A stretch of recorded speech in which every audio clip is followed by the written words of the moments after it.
Je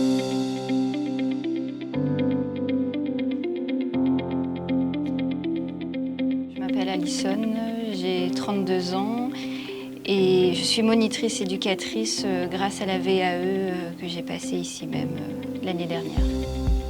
Moi je m'appelle Thierry, je suis actuellement chef d'exploitation dans le transport. J'ai passé mon bac pro en VAE en 2023 et le BTS gestion des transports et logistique associée en 2024. Et nous sommes tous les deux en couple.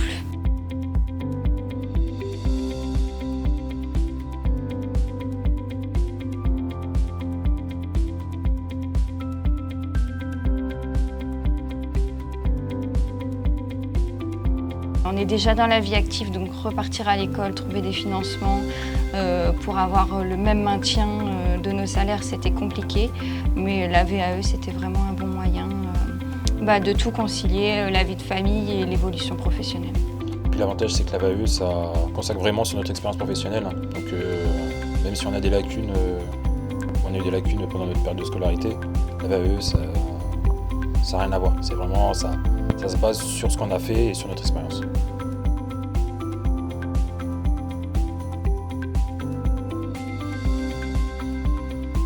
On s'est soutenu plus sur les premières parties des dossiers, surtout sur les présentations, où moi je l'ai aidé aussi un peu à mettre en mots sa présentation et son dossier, revoir un peu la syntaxe des phrases.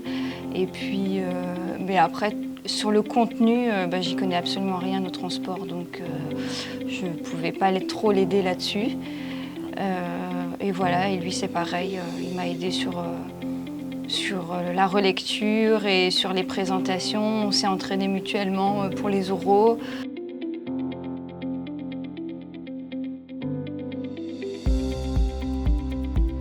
J'ai commencé donc les démarches et je lui ai dit toi tu as un poste à responsabilité, tu n'as pas le diplôme. Donc déjà le bac pour moi c'était exceptionnel. Et après quand on m'a dit lance-toi dans le BTS, je me suis dit ça va être compliqué. C'était gratifiant de finir le BTS grâce à ses compétences et puis et à son savoir-faire. Et ça t'a permis aussi de te sentir légitime dans la place que tu occupes Voilà, aussi. pas avoir... Parce que à chaque fois, il me dit j'ai de la chance d'avoir le poste sur lequel j'occupe, mais je lui dis c'est pas de la chance, tu le mérites. Et puis la VAE a fait que valider ses compétences.